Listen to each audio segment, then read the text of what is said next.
the video. But before I get started on all the details, please make sure to hit the subscribe button down below if you're not subscribed to my channel already. And if you are subscribed to my channel, please turn on those notifications so you don't miss out on any of my videos. Now today's unit is going to be brought to you by the company Nadulahair. Of course, I'm going to make sure to leave all the details down below in the description area. You guys already know what comes in the box. It's a bag, it's a cap, it's an edge band.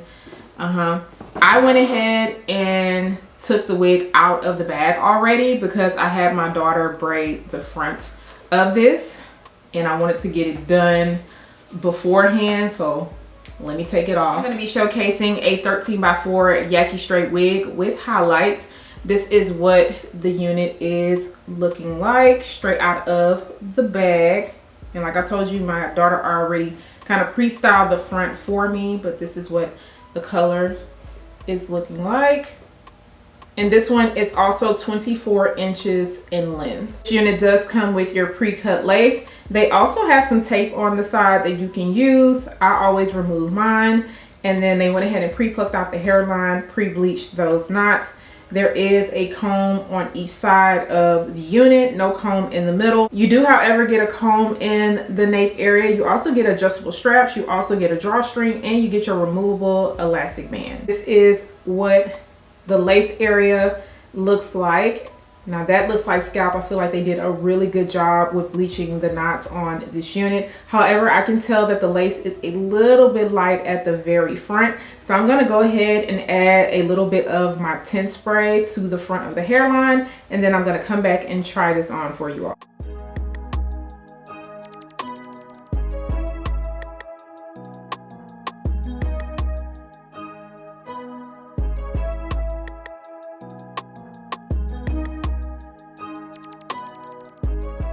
So this is what it is looking like on before I do any customizations or install it.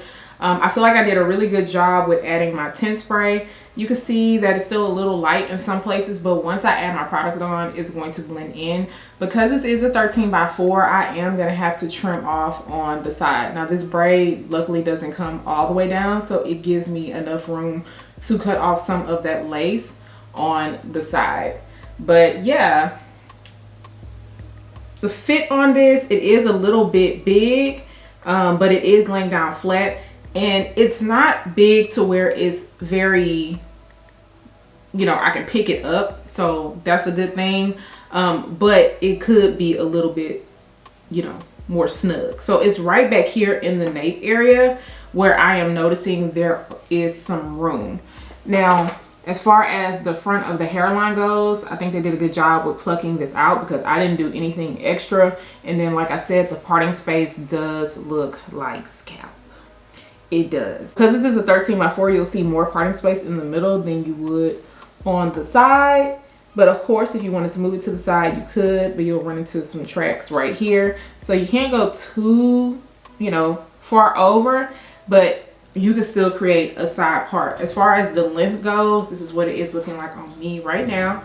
You guys know I'm only 5'2", and then the density on this actually feels very good. I actually like this color because it's not doing too much. It looks like it's blended in very, very well. But I'm gonna go ahead and get to installing this because I feel like it's going to be easy peasy. It shouldn't take any time at all. And I think my daughter did good on the braid. So let's go ahead and get to melting this unit down. And then of course I'll be back to show you guys the final looks and also so you can hear my final thoughts when it comes to this unit.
Styling this wig, it came out really cute, y'all. This wig is very, very light in density. I feel like it's the perfect amount of density, especially if you want to wear a wig through the summer months. I thought it was going to be heavier. It looks heavier now because I did go in and add some waves to it, but straighten out, it's perfect. Like, it's the perfect amount of hair, and the length on it is not too bad. Of course, if you are not a fan of long hair, you could always look for a shorter length. Now, to install this unit today, I did go in using my Got To Be spray, and then I didn't add any mousse around the front of the hairline because it already looked really good. And because of the tint spray that I added, and I did go in with 2 coats, it matched perfectly. I didn't have to go in with any powder. I did have to add just a little bit more. I'm doing that lately just by spraying this brush and then just kind of dabbing it in. I didn't have to put any powder into the parting space area, and the density in the parting space area is really good. So if you wanted to move this over to a side part, you absolutely can without any issues. I just straightened out the hair, and then I did a cute little half up, half down because I had the braids in the front. The hair straightened out with no issues, and then I took the braid down because I wanted you guys to see what it looked like all the way straight with the highlights in the front. And then I decided to go in and wave the hair. Now, I did have to get some assistance because, you know, waving hair does take some time, and I can't see back there, so my daughter did step in and help me wave it. But y'all, the waves came out really cute. Of course, you know, if you want to go and take smaller sections, like maybe style this on a mannequin head, that way you can kind of get more deeper waves, you really could. But I actually like the bigger waves. Like, it looks really cute, and with the color, I just feel like it blends in really nicely. And speaking of color, I told you guys I like this darker color because I feel like it's not doing too much, and this is perfect for everyday wear. So if you're somebody who is just used to a natural color and you want to step out a little bit, this might be good for you. Now, this is a Yaki texture, so it does have, you know, a little bit of coarseness to it, but not too much. I also didn't have to go in with Sleek and Shine serum. However, I am noticing some flyaways in the front, especially right now. I just put a little bit of wax, but you know, when you wear this throughout the day, make sure you put some Sleek and Shine serum. I just didn't do it because I was doing so many different styles. And the ends on this are nice. Okay, as far as shedding and tangling goes, I did receive just a little bit of shedding, but I also did cut into that lace on the side so it could sit by my ear. And then I really am not receiving any snags at the moment, but keep in mind when you're wearing this out in the heat, in the nape area, is going to happen. But I feel like a wide tooth comb, you'll be good to go. But y'all, I really do like the way this looks. I'm gonna say the wave is my favorite, but I do like how the braids showed off the front of the hairline. I didn't have to go in and do any extra plucking. So if you wanted to do a little bit more, you could, but for somebody who is a beginner and they want to wear this straight out the box, 2 thumbs up, you'll be good to go. It's sitting perfectly on the side. You guys already know my only issue is it's just a little bit big in the nape area, but up in this area, it's fitted good. Know what you guys think about this unit. Are you feeling this one? And let me know which style was your favorite. If you are feeling this unit, I am going to make sure to leave all the links down below in the description area. Once again, do not forget to subscribe to my channel, turn those notifications on, share and like this video, and I'll see you guys next time. Bye guys.